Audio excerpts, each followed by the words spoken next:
विषय हिंदी, कक्षा 4, लिंग बदलो। बच्चों, आज हम व्याकरण का भाग लिंग बदलो सीखेंगे।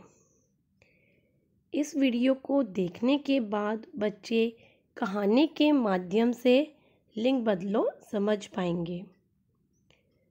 बेटा, मैं अभी आपको एक कहानी सुनाती हूँ और फिर इस कहानी में हम देखेंगे कि इस कहानी में हम क्या सीख रहे हैं। एक बार एक राजा और एक रानी थे।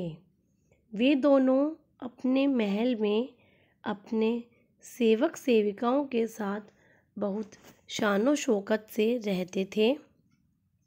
उनके 2 बच्चे थे। राजकुमार का नाम ध्रुव था और राजकुमारी का नाम वसुंधरा था। एक दिन राजा शिकार करने के लिए जंगल में गए। वहाँ पर उन्होंने एक शेर और शेरनी को देखा तथा उनका शिकार करने की सोची। जैसे ही राजा शिकार करने लगे, शेर और शेरनी वहाँ से भाग गए। फिर वह जंगल में आगे बढ़े।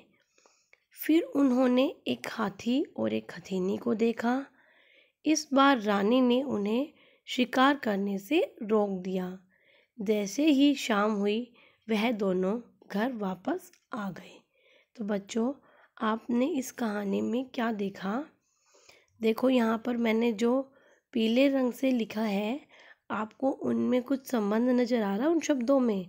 जैसे राजा रानी, सेवक सेविका, राजकुमार राजकुमारी, शेर शेरनी, हाथी हथीनी।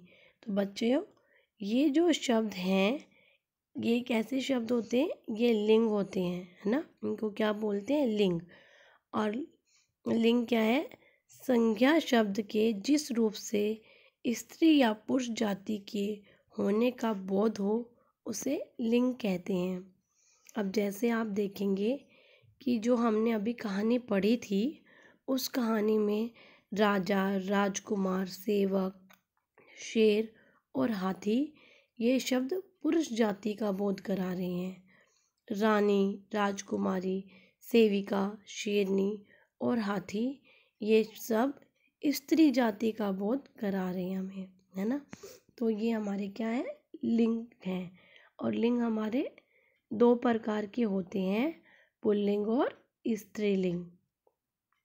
जिन शब्दों से पुरुष जाति के होने का पता चले, उन्हें पुल्लिंग कहते हैं। जैसे लड़का, बिलाव, धोबी, बैल आदि। जैसे हमने अभी जो कहानी पढ़ी थी, उसमें राजा, राजकुमार, सेवक, शेर, हाथी, ये सब कैसे थे शब्द? पुल्लिंग शब्द थे वो। जिन शब्दों से स्त्री जाति के होने का पता चले, उन्हें स्त्रीलिंग कहते हैं। जैसे लड़की, बिल्ली, धोबिन, गाय आदि। ठीक है। अब जैसे कि हमने जो कहानी पढ़ी थी, कहानी में रानी, सेविका, राजकुमारी, शेरनी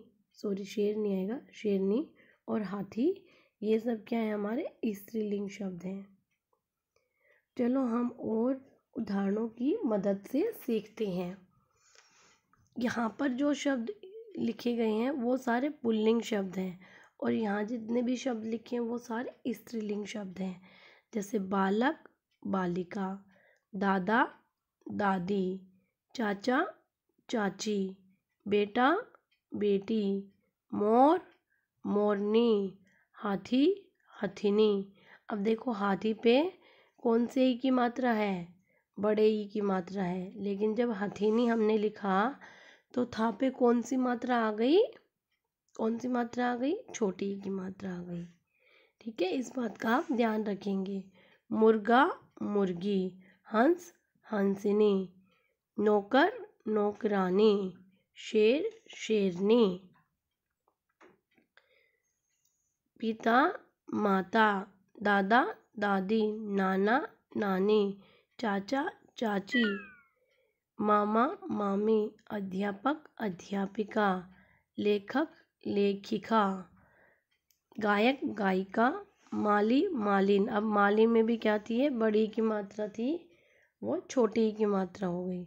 ऐसे ही धोबी पे धोबिन, तो धोबिन पे भी क्या हुआ, बा पे छोटी की मात्रा हो गई।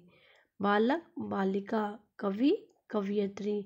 कवियत्री का भी सब बच्चे ध्यान से देखेंगे। देखो कवि में वा पे छोटी की मात्रा है, लेकिन यहाँ पे जब कवियत्री हम लिखते हैं तो वा पे कोई भी मात्रा नहीं आती।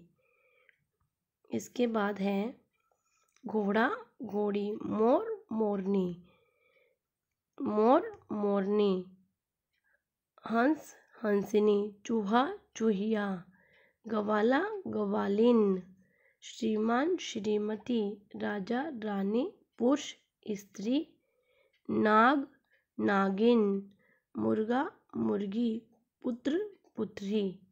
ठीक है, तो सभी बच्चे इन्हें याद करेंगे और अपनी कॉपी में भी लिखेंगे। धन्यवाद।